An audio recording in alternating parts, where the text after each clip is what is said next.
Hello, friends. Welcome to another episode of the Launch Sequence Podcast. I am your host, Space Tomato. With me today, Seggellion, a lovely streamer over on Twitch, plays a lot of Star Citizen, is very, very good to me. You drop in with all the raids and I love it. Thank you so much for that. But today we're going to talk a little bit about just general Star Citizen kind of stuff. But we were already having a good chat right before this.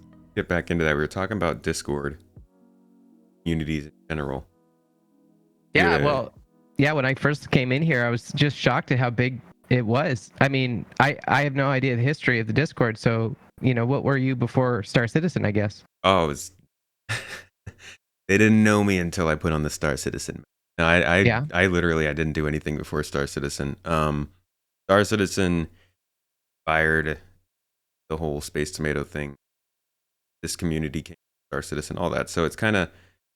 What you're seeing here is basically the last year and a half or so. Wow, amazing. Yeah.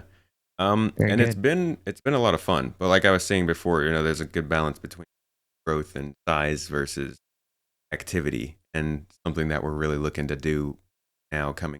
There's more gameplay coming into Star Citizen and stuff like that, is just develop more of the activity that people jump in. And this Discord is about multiple games. This one's less focused on Star Citizen. We actually have a different place for that. This one is more about people who love Star Citizen but still want to be able to play other things with each other and hang out, chat about other stuff. So that's kind of how we're branding it, at least. Very impressive. Yeah. I like just overall, there's a lot of people here, but even still, you're making good use of all the Discord features. Like, I didn't even know these features existed, and very well organized, and you got little emojis all over the place. There's content, there's controls and bots, and just, overall, great Discord. Thumbs up. It took some time. It definitely took I'm time. Sure. But you've got your own community around the stream, right? If you want, you can talk a little bit about that. Tell us about Ultimate Energy is the community that I associate with. Are you familiar with Ultima Energy? I am a little bit. I speak with Corsair, and I'm involved in the Daymar Rally, and then also with Hazgaha. So I've definitely talked about it. Yeah, it's different. It's different than this. I like going to other people's Discords and seeing how the communities differ. Maybe, I don't know, sometimes I wonder if it's like an expression of the personalities of the organizers. It's like imprinting themselves on the Discord itself. Yeah. I don't know. I think it definitely speaks to the personality of not even just the person organizer, the admin, but parts of the community. So some of the channels that we just put in, I wasn't even considering. We were working on this Discord remodel that we did last week, the last 2 or 3 months, and we had all these channels put together, and then just last week, somebody in the org was like, "I'd really love a place where we can share pictures." What? So we threw that in there, and it's just that's I wouldn't have done that, but other people want it. Very popular. So I do like that aspect of it. I think that's something that a lot of people are starting to realize about Discord. There's chatter I keep hearing the anti-Facebook, or the new versions of social media where people are looking to get more into these chat rooms and these personal locations rather than Reddit or Twitter, where everything's open to the public. And I can kind of see that. You get that with this. Yeah, I mean, I pushed my entire family into using Slack, which is the corporate version of Discord. Yeah. To get them off of Facebook and all those other toxic communities. So now we just have our own internal toxic community. Just bouncing the toxicity off each other. Basically, I guess that's how it works. Yeah. You get the threads and all that good stuff. Yeah. Speaking of going back though to your community, tell me more about Ultima Energy, because I've heard the name, but I've never really learned entirely what it's all about. I'd love to talk more about it because I don't get to talk about Ultima to anybody, and it's tricky because it's kind of all over the place a little bit, and different people ask me about it in different contexts. So I don't really get to talk about it too much because it seems very complicated and convoluted, and I don't intend for that to be that way. So Ultima Energy is a fuel provider within Star Citizen, right? By roleplay, by lore. And I've been pushing that narrative for the past 5 years, I guess, whenever they added the guild functionality into the website. Um, because fueling is the equivalent of food for me, and I started off in working at restaurants as a cook, and I mean I guess still working at restaurants as a cook. So I provide fuel for people IRL, and I get the whole thing with the fuel rats. That's really cool, and I think that Star Citizen should have its own flavor of fuel rats. How do you feel about that? I definitely agree. I think a lot of people who are in the space sim area know about the fuel rats, and I think that is an incredible thing to achieve as just a fictional group in a game, to be able to not only have your name be known, what you're doing, but to also have your function, have the thing that you do be known outside of the game. I didn't even play Elite Dangerous the first time I heard about the fuel rats, and it was an incredibly interesting story for me to hear. So I actually find that super interesting that you're setting the company up to be something like that. I would like it to be, but I don't want it to be about I mean, sure, we're happy to compete against that. But at the same time, I have a lot of appreciation for the Fuel Rats and everything they've accomplished because it's a hell of a feat. The branding that they've established throughout the game community is, I would say something that I could not do, right?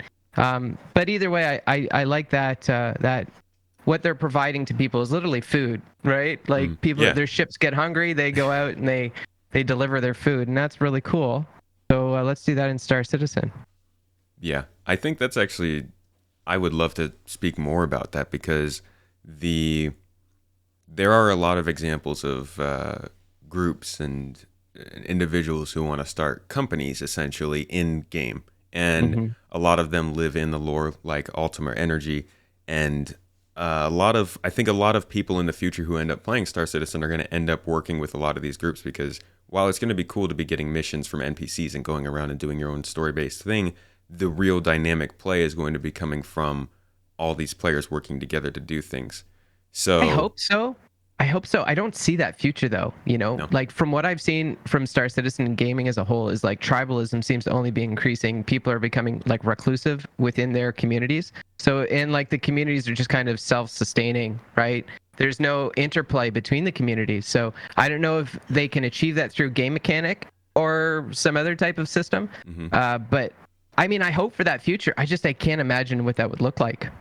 Well, I imagine there would need to be a balance with the quantum system, right? If you go break down where we're going to be getting missions from, that would be they would be provided by quantum, by what the system that you're in is doing at that time. So if they said, okay, we're going to have a system where orgs have more power, orgs can do more stuff. Maybe they can lower the amount of NPC provided missions that you're getting in that area. That's might not be something that they want to do, but just theoretically speaking, they could have the possibility of editing that kind of stuff with the gameplay features. But I do see where you're coming from. If that's left up to just the players to figure out on their own, um, there's no knowing how that would go. I would say personally, for our org, the Garden Interstellar Initiative, we have already started to try and reach out to people.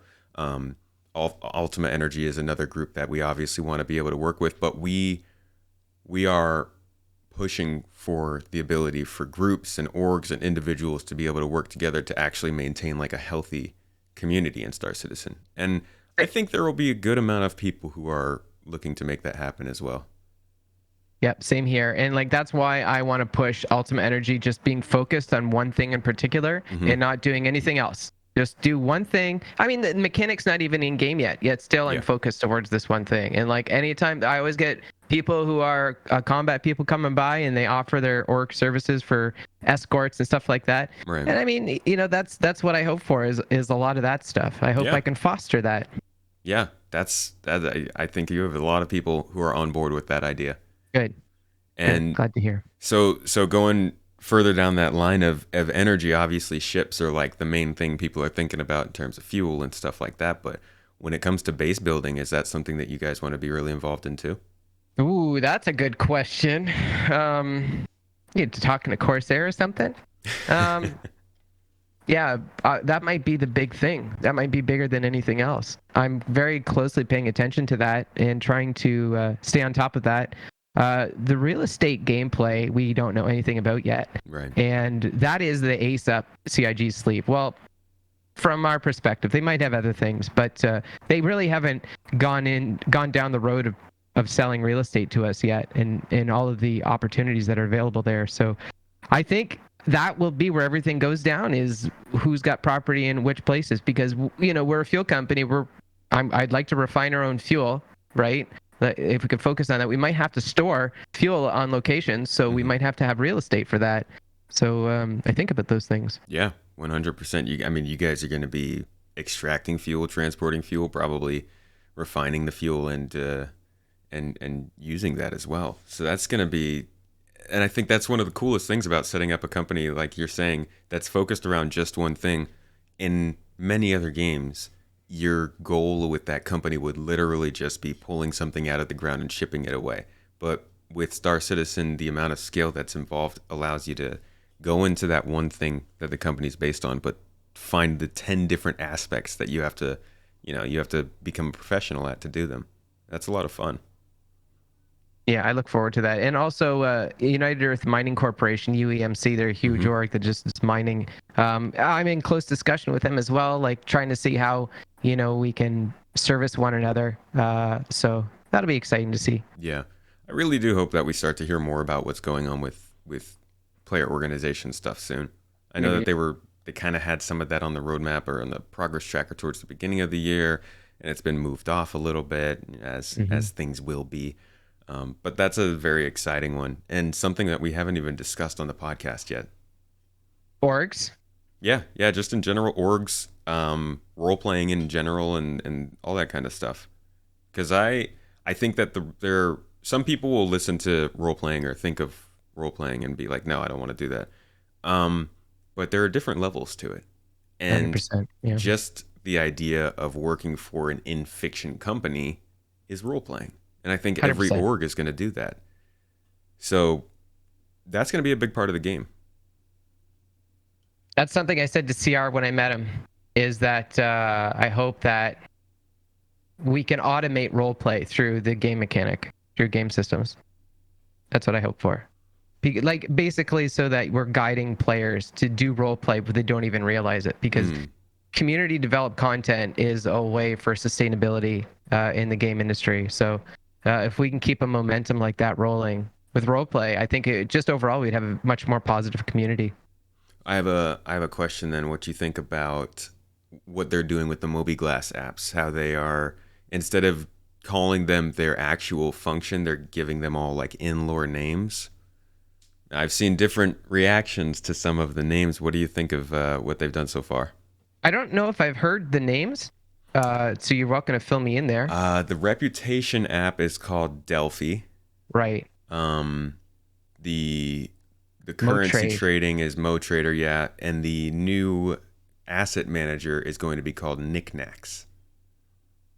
And so it's that last one that I've seen most of the reactions to. That one seems to have been a little bit decisive.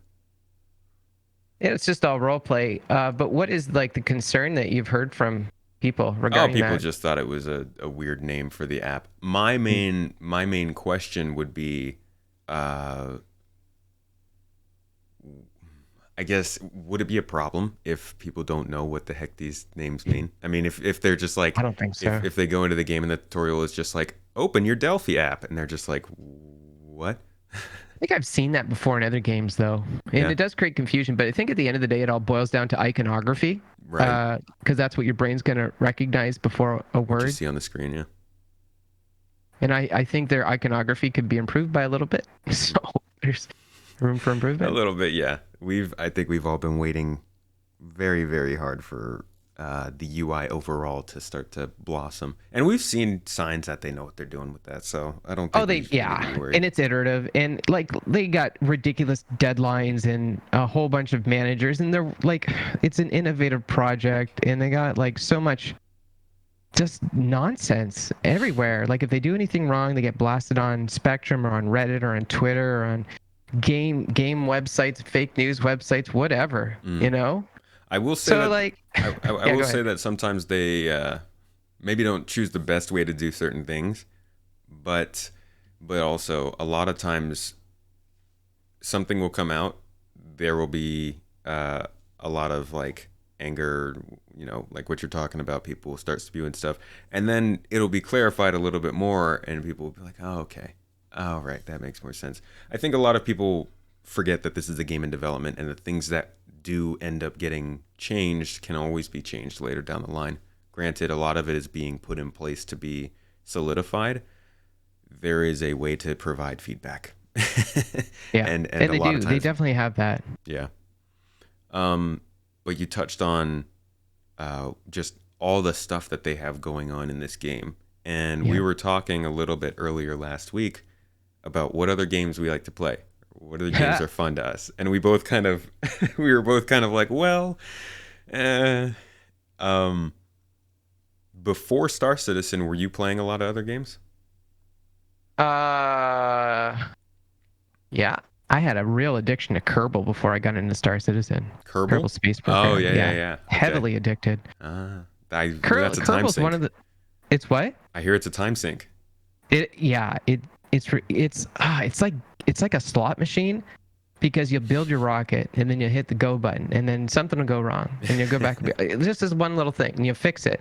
And then it'll work for a little bit more, and then something else will break. You go back and fix your rocket. You're always going back and forth with that, and it's always just like, oh, one extra part or one little adjustment will make it all work. Thank God those And rockets don't cost actual money. yeah, yeah, before you know it, 3 hours goes by, and your head is killing you. But you've kind of you don't play that game as much anymore, Well, Star Citizen takes up all of my time now. right? Like that's what it is. It's like you grow up, you just don't. It's not like, you just don't have as much time for gaming as you used to. And Mm-hmm. Star Citizen's become more like a life of mine than it is a game now. But I still do Ultima Online. I stream it on Mondays. I got a pizzeria that I run in UO, so that's cool. And I encourage people to try UO out because it's really the framework of what we see to Star Citizen or what we expect Star Citizen to be.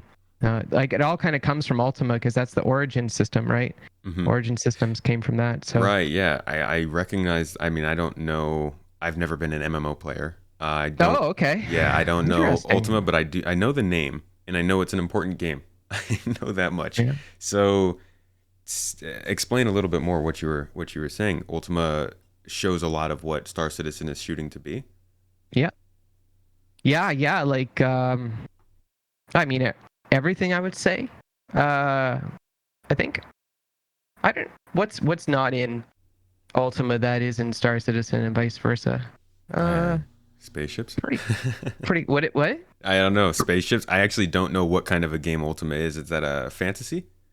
Yeah, so Okay, instead of spaceships you have water ships. I gotcha. Ships in the water. Okay, but it is so. Yeah, it sounds very similar in the sense that you kind of have that the ship being like a home away from home, and you're working Yep. with other people to get things done. Um, that's pretty cool. It To is be. very sandboxy though, because like a lot of the systems that are automated in Star Citizen, like you could still do in UO, but there was just no systems for that back then. Like you Mm, got to consider that it is a 1996, almost a 30-year-old game, 20, wow. 25-year-old game. So yeah, and that's crazy because that's my biggest thing is that we had these features in games 20 years ago, but we really struggle for them now. Like Star Citizen's trying to push these features out. Nobody else in the industry even cares, right? Like Yeah. well, I mean, Final Fantasy 14 does a very good job, but still, they're just recycling all the features that we had in the late 90s. They're not really innovating. I don't see much innovation from Final Fantasy 14. I see a lot in terms of like just game balancing and interface design, which is Hmm. good. It's always good to have better interface. That's the Yeah. most important part. So Yes. that's good. Go try out Ultima. I don't know. So, well, Yeah. I mean, that's interesting stuff because as somebody who, I just said I don't know MMOs that much. I never really played them that much. I basically grew up on Xbox with a little bit of PlayStation and, Oh, okay. GameCube and Switch and Sega Dreamcast. I was like dipping my toes everywhere, but it was mainly console stuff. I never got into some of this more expansive online gaming. So to hear the actual perspective of the current MMO scene compared to what we're looking at with Star Citizen, um, I find that really interesting. And the fact that I cover Star Citizen and I recognize that it's doing something special, but I don't have that context, I think speaks towards how good they are doing at showing what they are doing.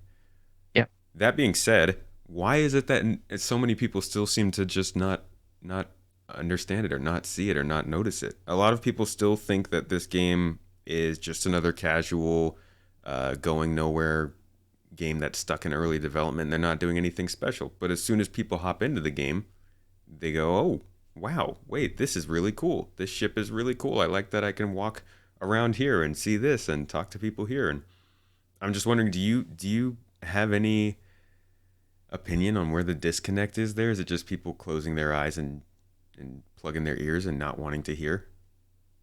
I think there's like a global scarcity of empathy as a resource out there. Nobody really wants to take the time to walk in somebody else's shoes. They just want to plug in, consume as quickly as possible, and then move on to the next thing. We're like a swipe right society, swipe left society. Whatever direction you feel like swiping. Yeah, more left than right, I would say. It's But I don't know, like, it's so hard. Like, okay, one thing I just want to say is like Star Citizen's a kind of a pathfinder, like largest crowdfunded campaign in history. Like, there's really only one. We're a part of something that there's only one of on this planet. What else can you say that for?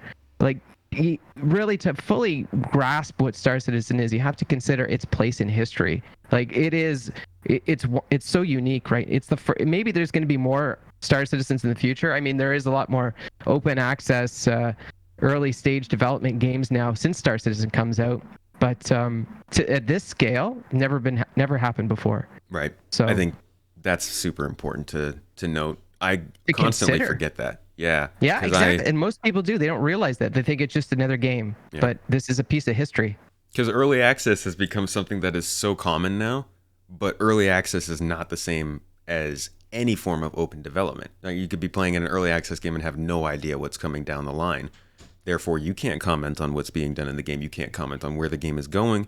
You can't comment on the progress that the game has made to get to that point that you're at. But with Star Citizen, you can watch every single day what's going on in this game. Granted, we don't know everything, but the level that we do know is unmatched. And sometimes you just got to take a second and sit back and respect that. Mm-hmm. And consider that, like, Star Citizen is a beautiful game, and you should just honestly sit back and appreciate the game because it looks beautiful, and that's kind of all that matters. Some of us really like how pretty it is. Well, anything else in the game, like, you can kind of get from anything else. Like, if you want a space simulator with guns and shooting and all that, like, there's games out there for that. Like, the not Ace Combat. There's a combat game out there that's super popular. I'm just, the words escaping me right now. DCS?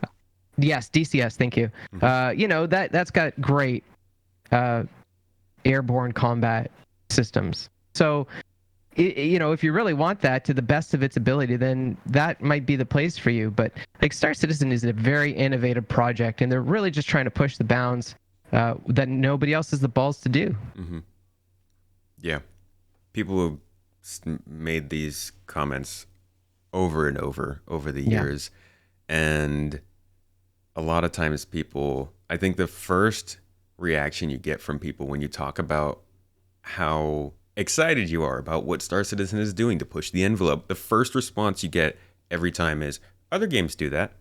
This feature's not new. This has existed in other places. And those people continue to miss over and over again that it's not the single feature, it's the overall experience that they're bringing that people are excited for.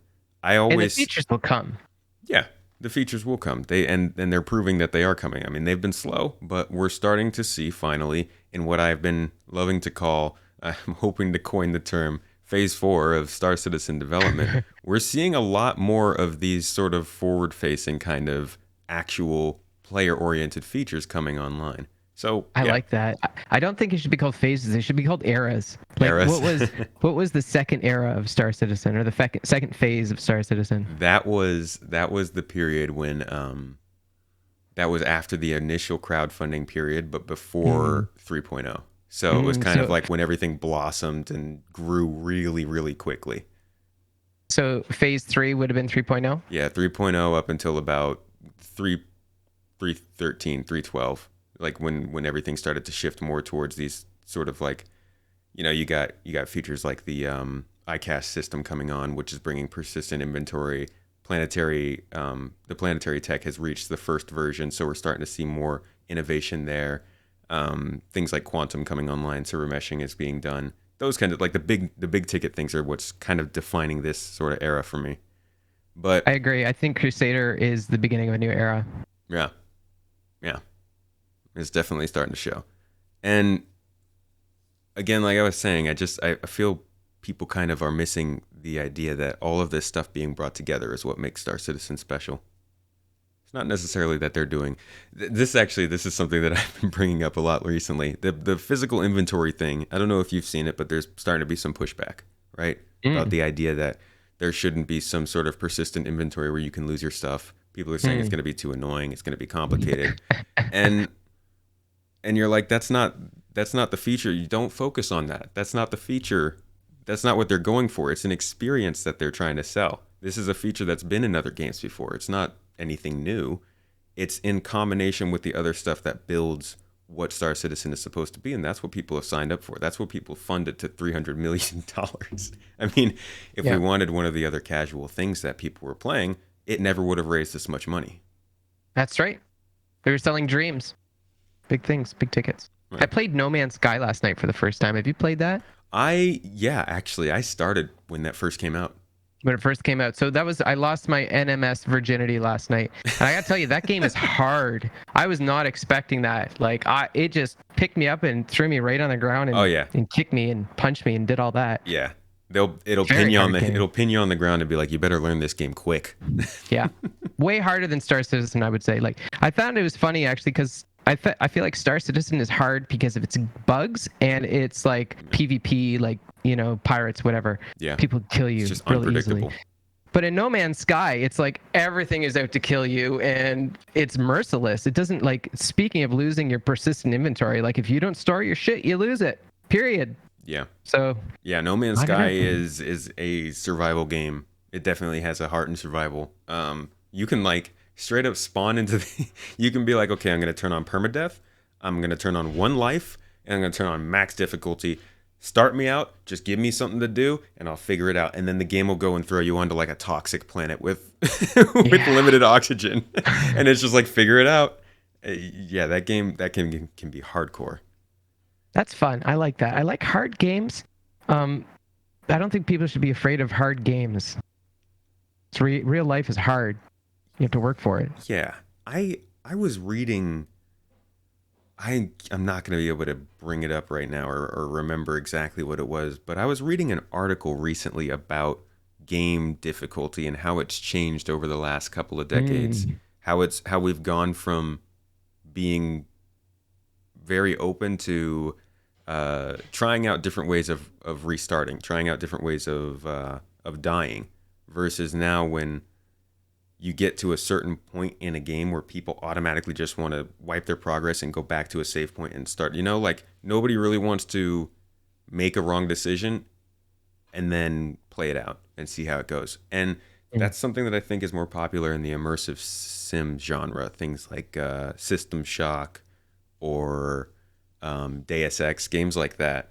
But that's something that it sounds like Star Citizen is kind of aiming to do. And No Man's Sky kind of does as well, in the sense that you can mess up on No Man's Sky, you can like fail, you can go to a planet and not have any way to get away, but you can sort of scrap together the resources to still save yourself. I believe the Star Citizen mantra is "Get good." I believe, and I stand by that. Oh man, I was one of the people during the hover mode fiasco Oh that yeah. that was not getting good. I will It say was that hilarious getting good. I don't know. I will say that there were things that happened, and Dosek's in the audience right now. I think I don't remember if Dosek was there, but I remember the people who were there with me. I would record my screen because I kid you not, I would lift off the ground and my ship would just go left. It would just fly into the wall of Yeah. banger. I had Yeah. so much trouble with it. But yeah, get good. And I mean that's gonna be the mantra I think moving forward as we see how much they're Should putting into be. these different gameplay Yeah. features. Freaking medical, you got to balance the drugs that you need to Yeah. use in order to dampen the injury's effects. Like that's some good stuff. Next level. Yeah. Listen, all these, I look at these guys like old Ultima people, and I have so much faith in them because the Ultima games were game changing. They set the standard for other games at the time, and Right. I believe that they will do the same for this. Yeah. Yeah. I think a lot of people have said that too, that Star Citizen is the kind of industry defining game that doesn't come along often. I'm still waiting. Honestly, I can't make the call one way or another. I do see the potential there. I'm still waiting though to see how it all turns out.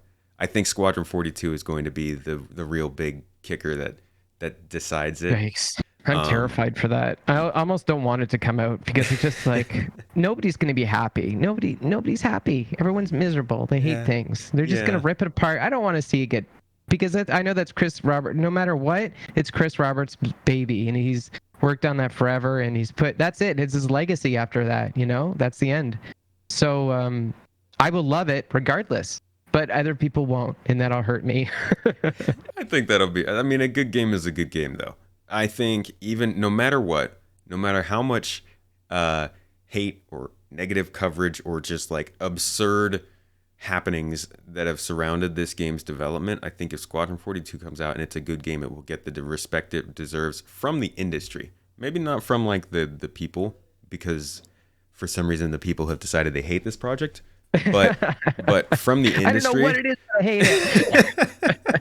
There. I think definitely, if it's good, it will get that recognition, um, and I don't think there will be anything more deserving of it. Because even though yes, this game has spent a lot of time under development, they've made some wrong turns here and there, and it's taken a lot of money.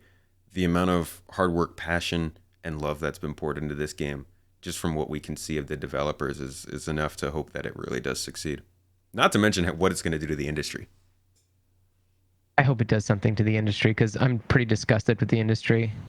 Man, I'm involved in a cryptocurrency, right? And I'm building a game for it right now. Hmm. And you should see these games out there that people are putting out for cryptocurrencies. It's gross. And how many people are playing them is even grosser. Like, I'd like to see some numbers on how many people are playing crypto games compared to, I don't know, console games. Because I don't, it just, they're so accessible. So many people play. It's like Candy Crush. 10,000 different variants of Candy Crush. That's where the gaming industry is right now. Yeah, it's. I'm not a huge fan of it, to be honest, either. It's we got into this, especially the games that I like to play are more of the kind of RPG. Think things like Fable, Skyrim, uh, Witcher, Mass Effect, like the single player story based RPGs, story and character driven RPGs. I love those. But we really, ever since I would say Assassin's Creed started coming out around 2006, 2007, everybody got stuck on this formula of how to do these open world games. Go somewhere, learn the area, find the collectibles, run the side quests, run the main quests. Most of this stuff is going to be in its own bubble. They're not really going to affect each other that much. The people who are involved are going to have selective memories. The NPCs that you encounter are going to be reset at the beginning of every sequence because they all have a role to play. That is not like, we need to move past that with games, and you don't see too many games trying to do that. Star Citizen's trying to do that. It's when they talk about it, I'm like, can you guys really actually do that? But at the Yeah, same I know, time, I'm also right? like, please do that because we need more of this. Um, and I think that's what draws a lot of people. I like to talk with the hackers, the hacking community in Star Citizen regarding that, because like I don't know it's technically possible, Hmm. but these hackers have a better idea than I do. And for the stuff that they rag on about is not related to my concerns. So my concerns are apparently unwarranted because the hackers are like, no, no, no, that's definitely possible. Well, I will But tell you that what's um, that? one of the modders who pulls a lot of the stuff out of the game, who has gotten a lot of the stuff that SC Leaks has used, and can see a lot of what's going on in the background. Has been on the podcast, will be on the podcast probably next week or the week after, and has spoken about how he's confident about the stuff that they're talking about. He doesn't see why they wouldn't be able to do it. The things mostly that are needed are more a question of time rather Hmm. than if they're possible. Yeah, yeah, that And sucks because uh, that's our hardest thing. We yeah, seem to struggle with that. We want it right now. yeah, yeah, it's kind of funny the kind of the comments that you'll see about that sort of topic. Like you'll get some people who are like, this is crazy. Why are they building new features? Work on stability. Forget about everything else. Make it playable. And then you'll see people who are like, these features are taking too long. Why are you spending so much time making the game playable? Just build these features. And you're just like, okay, well, crap. What do we do? and the funny thing is they're doing both. People keep asking them to do one or the other, and they're constantly doing both. Yeah, They're bug nothing's fixing. They're getting working done. on stability, and they're building features. But from what I've heard, yeah, the people who have the kind of can get a little bit of a deeper view of it than us seem to be in good spirits about it. Yeah, I wish that they didn't get vilified as much as they did because they're pretty positive about the project. Yeah. So, Yeah. I good. know some people, for some reason, think that the people who do that are out to get the project. Yeah. And as somebody who sits and has conversations with them, I can say, no, not at least not everybody, not to, don't generalize the group. Some people are just as interested about what's going on as everybody else. And if you have the skill to peek under the cover a little bit, for lack of a better term, then some people like to do that. I personally never will, because I kind of have, I won't say more respect for it, but I don't like to see things before they're actually finished for the most part. I like a teaser, and I will get into that a little bit, but for the most part I like to try and save things for a good surprise, which is a bummer because I'm probably not going to be able to well, actually, overall, I think for anybody who's here for this process, we won't get that initial feeling of playing Star Citizen for the first time when it's actually complete. When Yeah. it's a beautiful experience, we get that sort of gradual build up. And I'm just like, I'm super jealous of people who get to do that. It's true.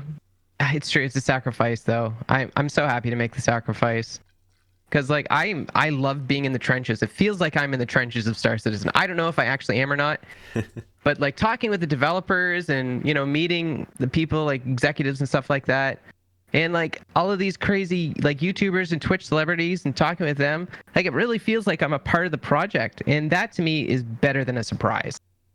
That's a good point. Being part of being part of this whole process is definitely, I would not trade it for that. Yeah. For that sense of jumping in at that last moment. How long have you been following Star Citizen? I never asked you. Ever since the beginning, when the Kickstarter happened, I was in the worst financial position of my life. So I would literally be borrowing money to buy the game like from somebody else at that point, and I couldn't do that in good faith. So my roommate purchased the game, and I used to play with the Hanger module on his computer and stuff like that. And then it wasn't until a couple years later where I could feel confident purchasing the game. So I have a 2016 account because of that, but my roommate has a 2013 account. So Still that's plays? that. Sometimes he does. He doesn't. He comes and goes. He doesn't tolerate the bugs very well. Mm-hmm. But whenever maybe a new patch comes, sometimes he'll stop by and see. Briefly But check it out. I wish he played more, but I understand that it's not for everybody. And he also wants to hold surprises too. He wants Yeah. the surprise. Yeah. So I have understand. personally taken to just not, I don't even talk with my real life friends about it really unless they Yeah. bring it up. It's just, Yeah. I had one friend who I brought in for 3.0. Yeah. I don't think he had the game. I think he bought it for that. Just no. Sorry, not 3.0. It was 2.6, point 3, and he just wanted to kind of see what it was all about. And I was like, okay, we'll take you out. And we went out to the Starfarer wreck in the Yellow Asteroid Belt, and it was cool. Was that your first place you visited in 3.0? No, this was before 3.0. Oh, okay. Yeah. This was before we could land anywhere, or else I would have just I was taken him gonna to. ask, like, where was your first body you landed on? Oh boy. You remember?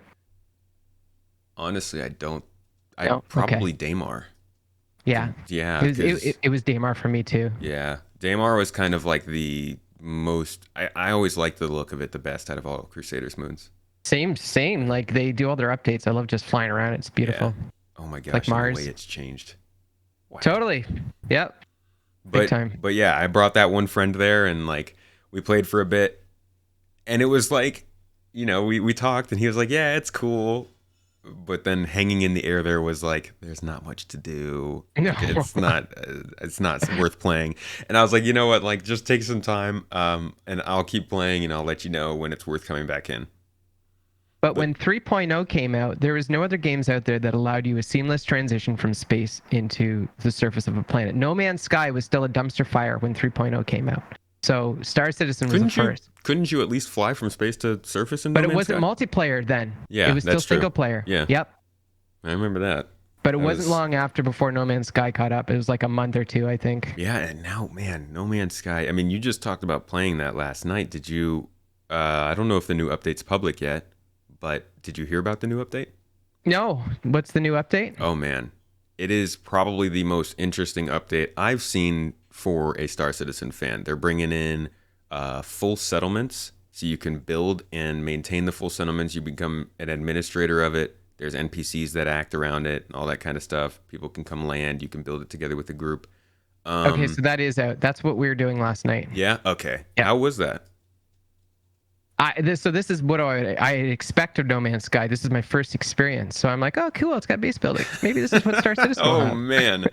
Oh man, it's come It a was long way. cool. It was fine. We had this stupid this robot. I can't Sentinels, and it was Yeah. just threatening the base the whole time. I don't know if that's a bug or something, but they're constantly there. You couldn't like leave the base, or the Sentinel would attack you. So like Oh wow. we would just go through the portal or whatever. So I'm like, okay, all right. I don't You on know. like a hostile planet or something? That's weird. No, they attack you whenever you change something Right. on the planet. So Yeah, yeah, because yeah. there's a settlement, I guess there was a change, and then they were just like wasps around a nest. The Sentinels have always pissed me off in that game. Yeah. They're just so naggy. But Like from a that's gameplay perspective, I don't see that much of an advantage in a procedurally generated universe. mhm. So I don't know. don't know if I mean really I need think that. it's just a matter of it's easier to do with less people. They just don't have the manpower to start handcrafting a bunch of stuff. That's something that CIG will always probably have over every other company because they can just keep because they have so much funding they can just keep hiring people that can pump out more of this handcrafted stuff. But a game like Elite Dangerous, No Man's Sky, even something like say Starfield, they're probably going to keep the teams relatively small in comparison, so they'll have to keep doing more of the procedural stuff. One thing I thought that was quite unique about it, and I wish I could tell everybody who hates Star Citizen, is that like I didn't get that immersion high.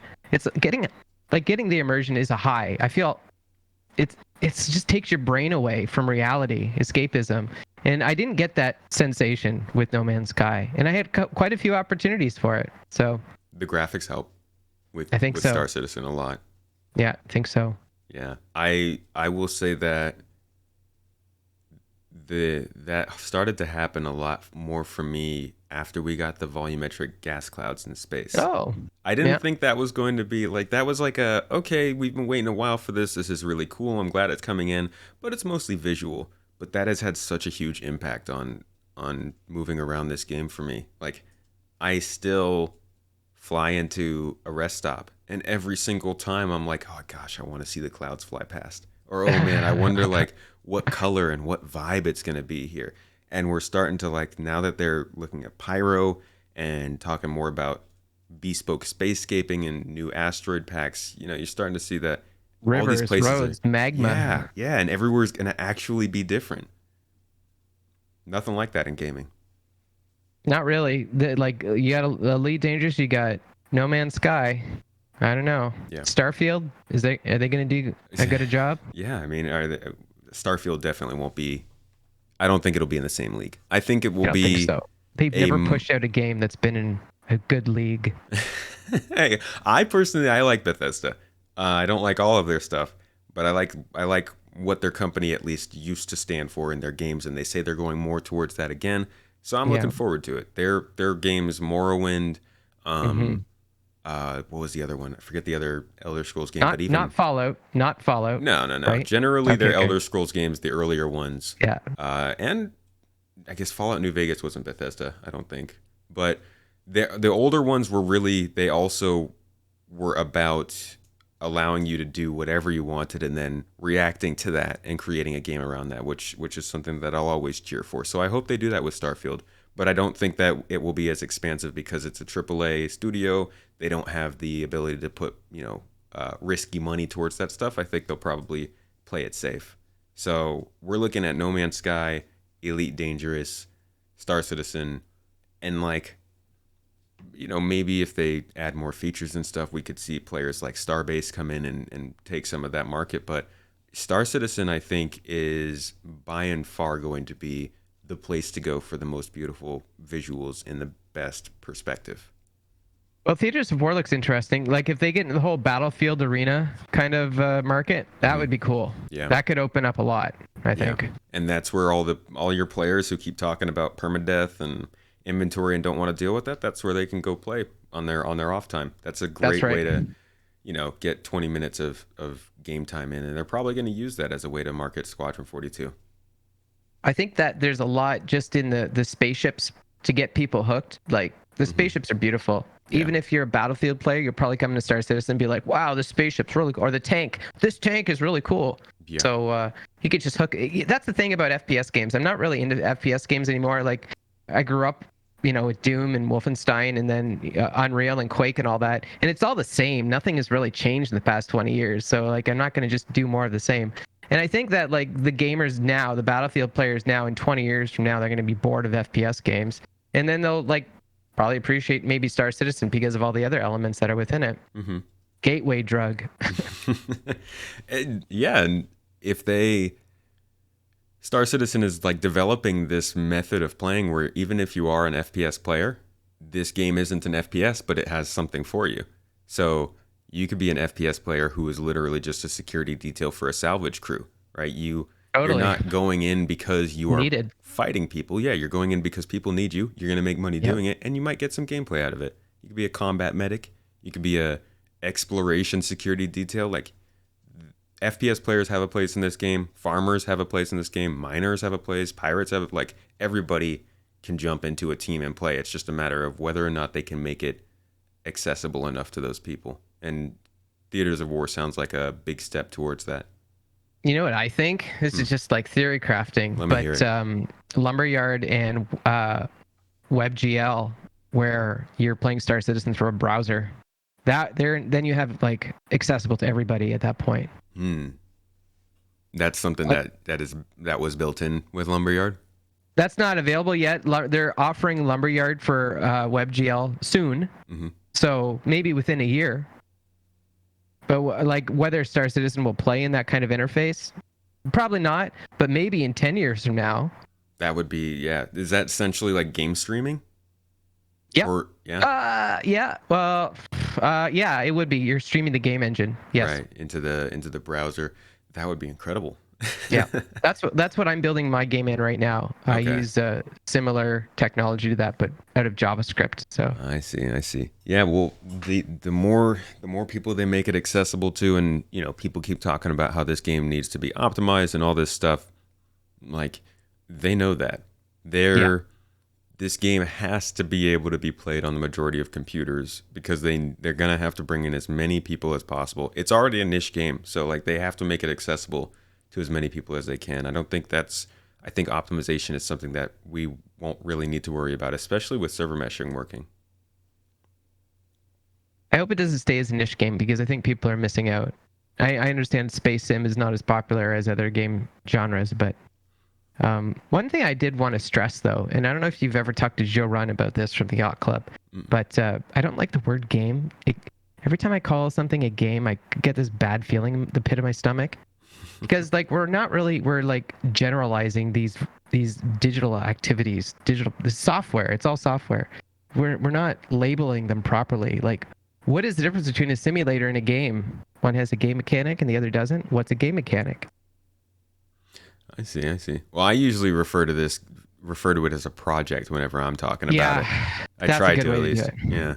I agree. Because like not only is it obviously not like you're saying it could be defined differently from a normal game, there's also just multiple aspects to it. Like you were saying, Star Citizen, Theaters of War, Squad 42, the Star engine itself is probably something that should be considered as being built here. The lore behind it, like it's going to be bigger than just a single game or anything like that. So I do like to try and refer to it as a project.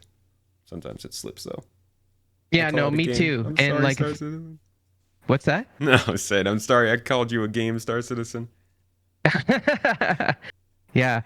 Um, but also like people kind of typecast it if you call it a game. Like they immediately know what it is. They know everything about it as soon as you call it a game. Because Hmm. I played Super Mario Brothers before. I know what video games are, right? But it doesn't really describe everything. Yeah, So to call it a project, I think is a lot more accurate and maybe manage people's expectations a little bit better. it is funny whenever somebody asks me what I do, and I'm like, "Oh, I make YouTube videos."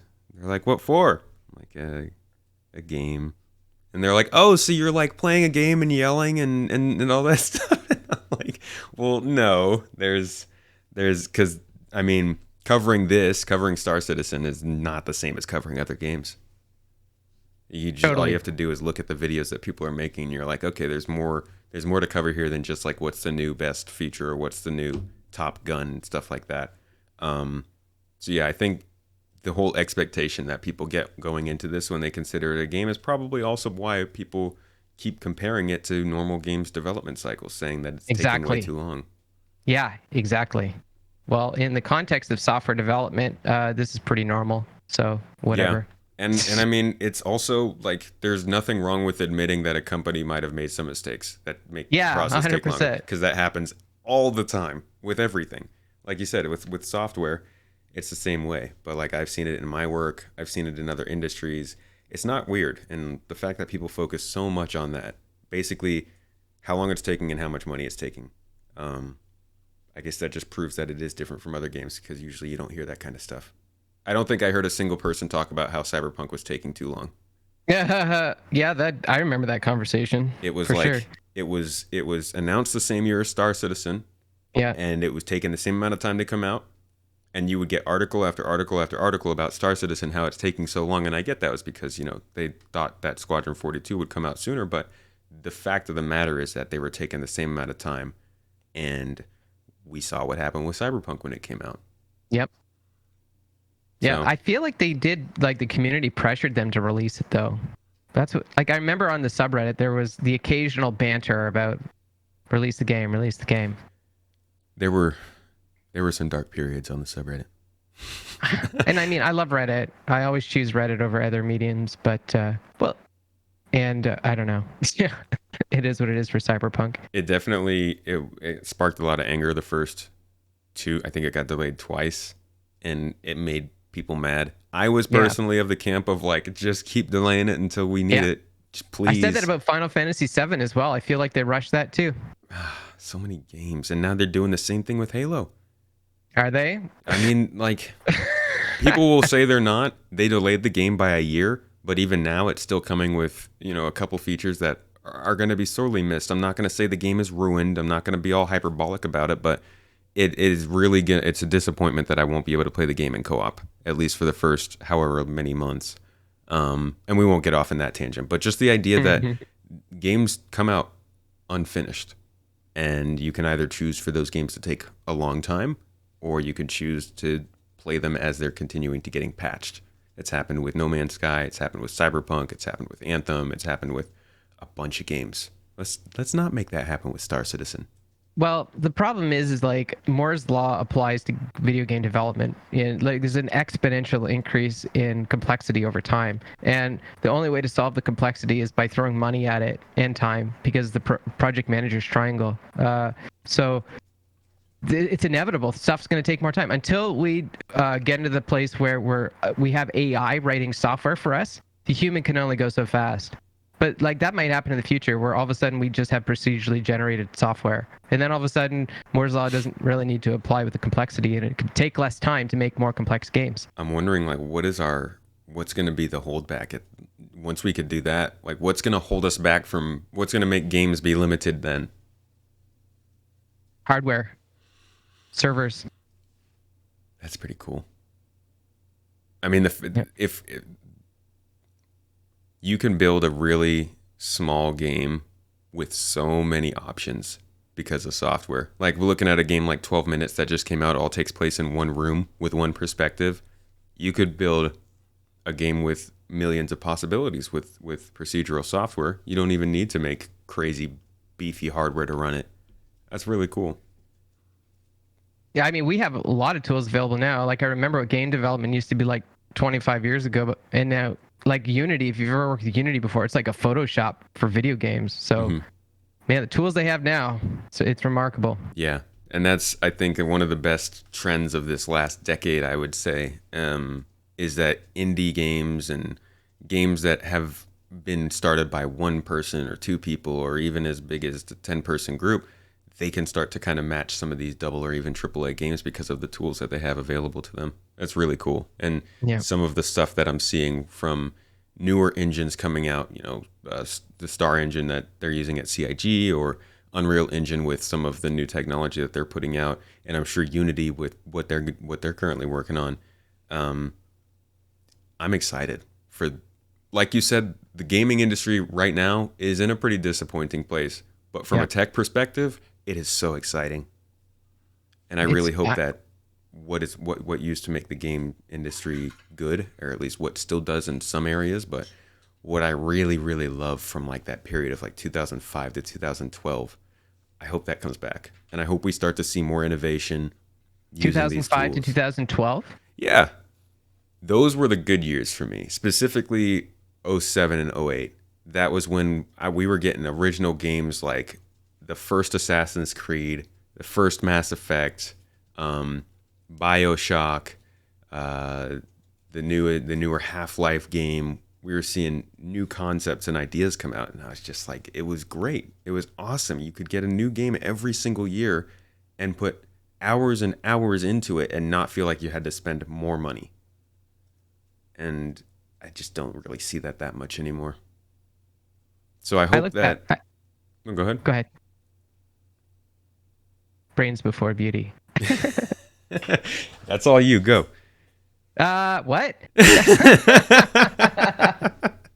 I was just saying that, like, for me, the great period was between the late 80s and the mid 90s for video games. Oh, well, that was before I could play. Yeah. That was probably no. Tell me more about that though. Why did you like that? That's when everything was invented. All of your Mass Effect, your Assassin's Creed, all of those mechanics started late 80s, mid 90s. Mm. Well, I want them to start doing that again.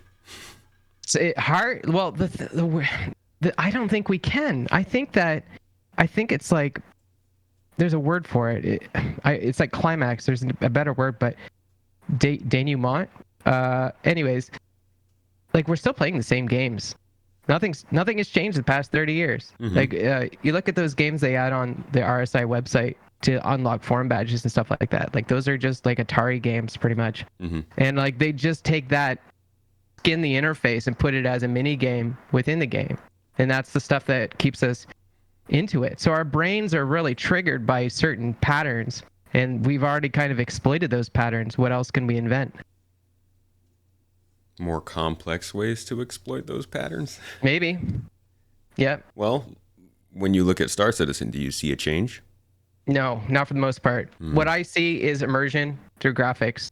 And then I see the fidelity that I had from the 80s, the 90s. Because that's what it was all about, is the fidelity. So it's expanding on the same ideas, but in a way that not many other games are. Sadly, yeah, pretty primitive tech.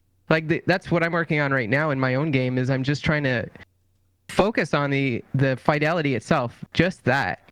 Just take one feature and dig as far as I can with it to see where it goes. Well, if you can't find a way to make things more complicated, then drawing people in deeper seems like the best alternative.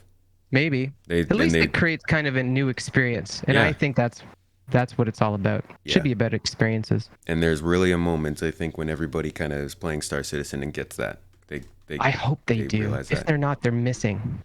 Because I remember I was looking at like a Horizon and No Man's Sky last night, and it was just without feeling, without emotion. But despite the fact that I've been in Star Citizen for as long as I have and done it and experienced everything, I still I'm breathless at a sunset. It does it. I don't know what it is, but they're doing a good job at it. And I can't wait to see what they keep doing with it.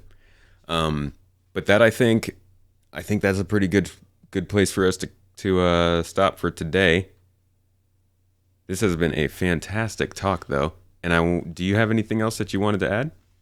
You said that I was watching one of your videos. You said Hmm. that you feel like Star Citizen is a bit of a pocket for content creators. I don't know if you said that a while ago. Do you remember saying that? I think I know what I meant when I said it. Yeah. Yeah. In that people get stuck in producing Star Citizen content, it doesn't yield much because they could easily be doing Battlefield or something else content and get Hmm. way more from it. Hmm. I still think that's true. I think if I had Yeah. put the same effort into my YouTube channel and covered a game like Battlefield or Cyberpunk, I would be much bigger. Um, I don't think that Star Citizen is a good growth platform right now, but I think in terms of the next 10 years, it's probably one of the best places you can invest as a creator. It's like Interesting. it's like it's kind of like how I've been feeling about YouTube in terms of streaming. Right now it might not be it's a good place to go. It is, and certain people will have certain situations in which that is the best place they should be streaming, but for most people Twitch is probably still the best choice. For most people it's probably still best to cover other games because Star Citizen is in a place where you really have to dedicate a lot of time and effort and understanding into covering it, but in the long term I think this game is going to be huge in terms of growth. And Cool that you say that because people are like, it's got to end. And you're like, it's just beginning. oh yeah, that's where the whole idea of this came from, is actually from my wife. She started Space Tomato. To be honest, Oh, it was her idea. Yeah, because she I was already crazy about the game, but I was just a fan, and I showed it to her, and she constantly was reminded of how obsessed I was with it. And she's like, "Why don't you just start like creating stuff for this?" I'm like, it's already like, look how many people are doing it. It's saturated. There's already so much going on. She's like, dude, what are you talking about? Look at what's going to be happening in 10 years. And it took me a little while, but then I started thinking about it. I was like, yeah, there's no way like this game's going to blow up if they actually succeed with it, and that is obviously a decent sized if, but if they do, this thing's going to blow up. And so when I say it feels kind of like a pocket right now, it's just because if you start covering Star Citizen, we're rabid.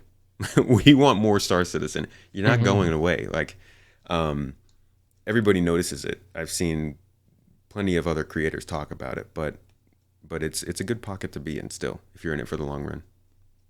And like people are always coming and going. I don't know if it's just like the ADD nature of gamers or whatever, but they come here, they produce content, and they say, "Oh, well, I'm not getting my numbers, so I'm Yeah, heading off the next thing." yeah. Or I they don't think cover it's it like once a year, or once every time a new update comes out, stuff like that.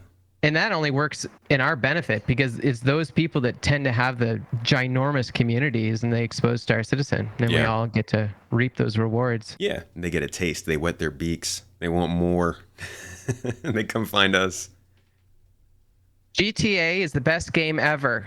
What would it take for Star Citizen to be as popular as GTA? Oh my gosh. Um, what would it take for GTA to be the best? GTA is the best game Or ever what would on the it take planet in for Star history. Citizen to be as big as GTA? Yeah, Oof. hookers and blow. I think there would have to be a lot of work done to make the beginning experience really casual. Oh, like a tutorial, good Yeah. interfaces. I mean, even just going past that, like not even introducing people to the lore. GTA is super accessible because anybody can sit down, pick it up, and not have to really know much to have fun, right? But like Star Citizen, you can't just sit down and play. That's what I mean. That's what Theaters of War would be for, but even that is not going to be as expansive as GTA. So I don't think Star Citizen could ever reach that popularity unless the RP, the role play aspect of it, really took off. Well, it's got to take off the roleplay aspect. That's what it's all about. That's for Yeah, sure. yeah. It's just a matter of to what extent. I'm a part of the Star Citizen roleplay community. Really? Yeah. Did you know there was a Star Citizen roleplay community? I think I've heard of it. Yeah, Yeah. I yeah, think but I I'm hadn't. like mid tier in the ranking system or whatever, if that means anything. Huh? I did But not know there's that a we had a. Yeah, we I didn't know we had a community, but I have been imagining that it's going to get massive at some point. it's interesting though to see like those are hardcore role players in there. And just to hear what they have to say is totally different from what everybody else has to say. But either way, they're so committed and passionate, and those guys are going to be just carrying the baton to the finish line. Hmm. What are they? What is it that they're saying that differs from everyone else? It's all about persistence and 30Ks. And that's about it, really. Like period, no role play until the servers are stable. Zero. That's basically like they'll argue, they go back and they retry, but at the end of the day, it's always kind of disappointing. So you can't maintain a storyline. That's the thing. Like you could be a role player and say, I'm this person, I'm a soldier and I'm an infantryman or whatever, and I'm gonna kill these people. That's one thing. But the why behind that is kind of the essence behind role play. Is like, oh, why are you an infantryman? Who were you before the war? What is it that's motivating you to move forward as an infantryman? You know, Yeah, like you're you missing can't have those. that if the servers are always 30K'ing. Yeah, the game's not backing you up. That's going to be an important part of it. I think it'll get there, and I think the role play will be second to none because the UO role play, the Ultima role play was insane, and Wing Commander's still kicking. So there you go. I think that's going to be big. I agree with you. The roleplay is going to be big here. I don't know if it'll ever reach GTA big, because that is, I mean, like I was on Twitch earlier today and there was somebody playing with 100,000 viewers. Maybe that'll happen in Star Citizen.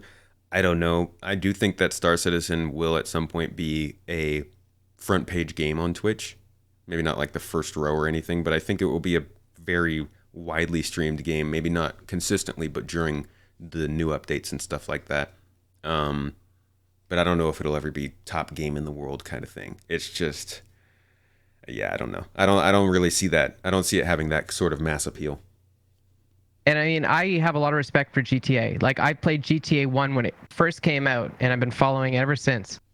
What they've done so many smart decisions as a corporation, and there's just a level of adoption that the players seem to have. Just easy to understand and interpret the context. But I just don't like GTA in the fact that it's all about like violence. I mean, the type of violence in GTA is unique. And then there's like, and then there's like, gender profiling and racism and all sorts of terrible things like that. The thing I like about Star Citizen is space. Space is like our future. So like we're working towards the future instead of beating hookers for blow, different stories going on there. And I wish that Star Citizen was more popular for that reason. And I feel bad when there's 12-year-olds playing Grand Theft Auto, because that's how they understand the world to be. Maybe it is, but still. I mean, I do hope that there is a positive force in their life that can help them understand game from life. But I do agree. I do agree that I like the approach Star Citizen takes more. I mean, it's something that definitely inspires more thought, I think, and curiosity, and also helps people to grow more interested in science and the type of things that are going to help to push us forward. Wait till they got GTA and virtual reality. That'll be bad news bears. By then we'll have GTA in a sci-fi setting as well. Oh, yeah, you're probably right. Yeah. Hopefully. Maybe that'll be Starbase. Alrighty, man. Well, this has been a fantastic talk, Seggellion. Thank you again for coming by. Tell us everywhere that the people can find you. Anywhere. I stream on Twitch Monday to Friday, 7 a.m. to 10 a.m. Pacific Standard Time. I just do trade. I'm a Care Bear. So if you want to pirate me and blow up my ship, you're welcome to do that. Or if you want to jump on board and I'll pay you for security services, we can do that too. I stream Ultima Online on Mondays, and I have a pizzeria in UO, and you can come and buy pizza if you play UO. It's free to play. I do IRL pizza making on Saturdays. Ooh. So I make pizza from a pizzeria. I didn't tell you, but I wanted to let you know that tomato is my favorite fruit. People always ask me what your favorite fruit is, and nobody thinks a tomato is a fruit, but it is my favorite fruit. Wow. So just FYI. We don't hear that often. Yeah, I'm really weird because I would choose to have a tomato instead of an apple. But it's totally true. Yeah. Somebody tosses you an apple, this is the wrong one. Take this back. This would be inferior next to a juicy tomato. Yeah. And I mean, I've worked at a greenhouse before where I've had amazing tomatoes. So I'm a big fan of tomatoes. Well, the garden appreciates your enthusiasm. I'm glad to hear that. Cool. All right. Well, that's me in a nutshell. Yeah. Well, again, thank you so much for being on here. Seggellion, a great Star Citizen streamer. Please, we will have the link to his profile down in the show notes and the video description on YouTube. But if you haven't already, check out his channel. Go say hi. And I'd like to thank everybody for listening again to another episode of the Launch Sequence Podcast here with Space Tomato. This week was a good talk, and we've got a lot of good things planned for the next month or so. We're leading up to CitizenCon, so expect some exciting episodes, exciting discussions and topics coming up. We'll be having a couple of specials here and there.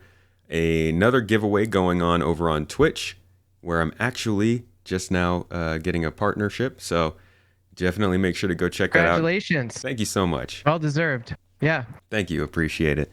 Yeah, make sure to go check out that giveaway. Check out the YouTube channel. Subscribe to the podcast. Please leave a review or a comment, whether you're on Apple Podcasts, Spotify, wherever you might be. We really appreciate that. And go check out our merch. We've got a merch store with some good tomato threads that you can wear and represent. They're pretty good, and we got some new designs in the making that we're working on. So definitely check that out. That'll be down below as well. But again, I'd like to thank everybody for coming to another episode of the Launch Sequence Podcast. Seggellion, my friend, one more time, thank you so much. Thanks for having me, man. It's an honor, truly. Of course. And we will see you all next week.